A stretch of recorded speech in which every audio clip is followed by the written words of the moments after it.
Atlantis, the Lost Continent, presented by Radio Canada International. In this program, the second in a series of 4, you will hear about the location of Atlantis. The Atlantis Lust Revived by Ignatius Donnelly, and about Edgar Cayce, the Sleeping Prophet. This series on Atlantis was created, researched, and produced by Robert Zend. In the first program, we heard from Egerton Sykes, the world's foremost living authority on Atlantis. Mr. Sykes acknowledges a great debt to Ignatius Donnelly, American congressman, author, and Atlantologist. As a congressman, said Mr. Sykes, with the whole Library of Congress to draw on within a couple of 100 yards from his office, Ignatius Donnelly was able to do his work under conditions of the greatest ease. Consequently, he started Atlantean research on its serious course of scientific investigation, which others are endeavoring to follow. Donnelly's book, Atlantis, the Antediluvian World, written in 1882, has been through more than 50 printings, almost a New Testament addition to Plato's account of the sunken continent. In the most recent edition, revised and updated by Egerton Sykes, Donnelly confidently sets out his thesis. This book is an attempt to demonstrate several distinct and novel propositions. These are, 1, that there once existed in the Atlantic Ocean, opposite the mouth of the Mediterranean Sea, a huge island which was the remnant of an Atlantic continent and known to the ancient world as Atlantis. 2, that the description of this island given by Plato is not, as has been long supposed, fable, but veritable history. 3, that Atlantis was the region where man first rose from a state of barbarism to civilization. 4, that it became in the course of ages a populous and mighty nation, whose overflowings from the shores of the Gulf of Mexico, the Mississippi River, the Amazon, the Pacific coast of South America, the Mediterranean, the west coast of Europe and Africa, the Baltic, the Black Sea, and the Caspian were populated by civilized nations. 5, that it was the true antediluvian world, the Garden of Eden, the Mount Olympus of the Greeks, the Asgard of the Eddas, the focus of the traditions of the ancient nations, representing a universal memory of a great land where early mankind dwelt for ages in peace and happiness. 6, that the gods and goddesses of the ancient Greeks, the Phoenicians, the Hindus, and the Scandinavians were simply the kings, queens, and heroes of Atlantis, and the acts attributed to them in mythology, a confused recollection of real historical events. 7, that the mythologies of Egypt and Peru represented the original religion of Atlantis, which was sun worship.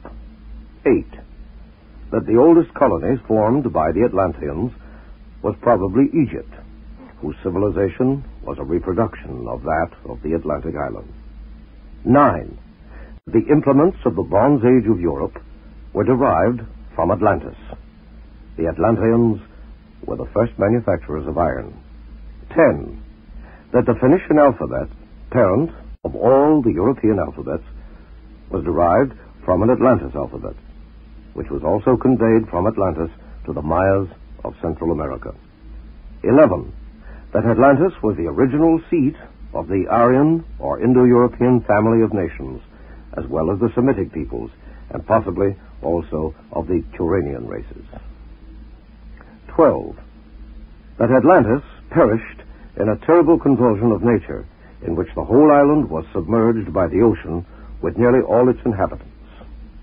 13, that a few persons escaped in ships and on rafts and carried to the nations east and west the tidings of the appalling catastrophe, which has survived to our time in the flood and deluge legends of the different nations of the old and new world.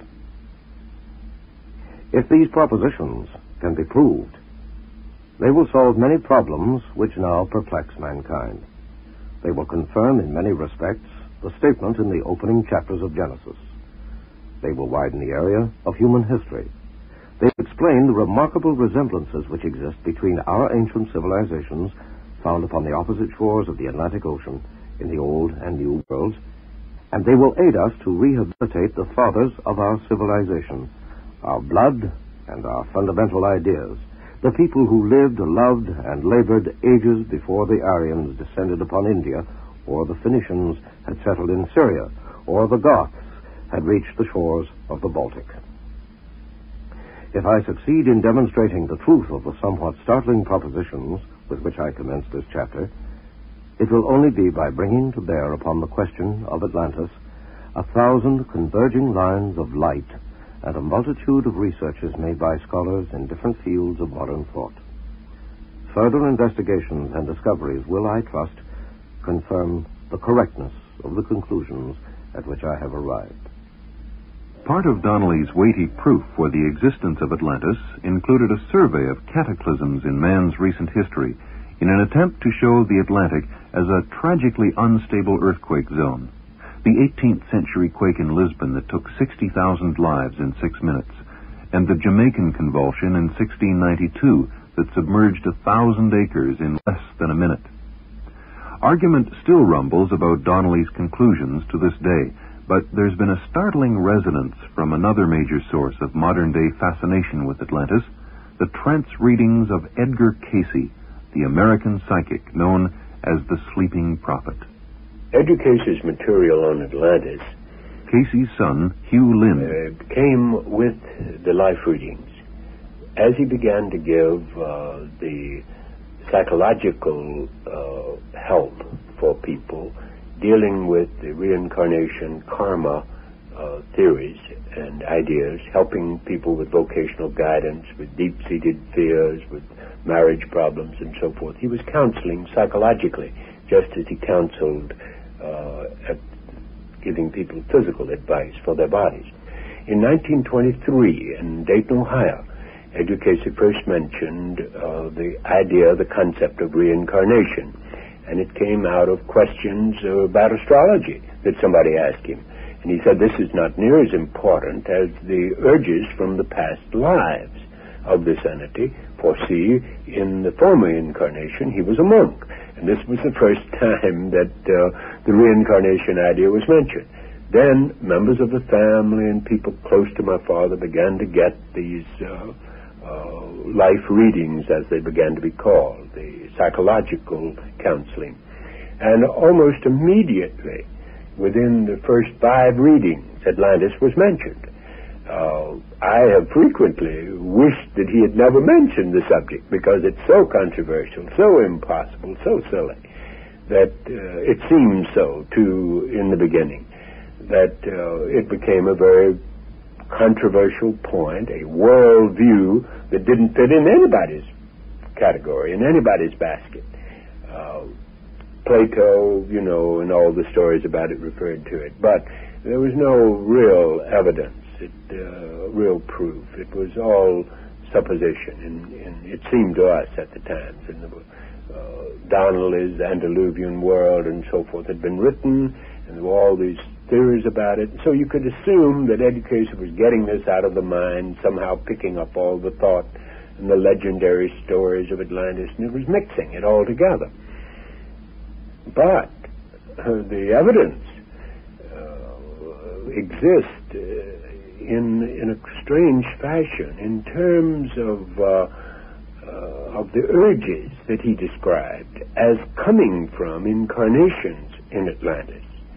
And the people that he talked about as having Atlantean incarnations, many of whom he never saw, reported that they indeed had that particular problem, that particular urge, that particular condition, way of thinking, way of acting, that particular weakness that he ascribed to the karmic pattern as coming from the Atlantean period. Now, if he were making it up, if he made all of this up, it was a fantastic construction, because it involved some at least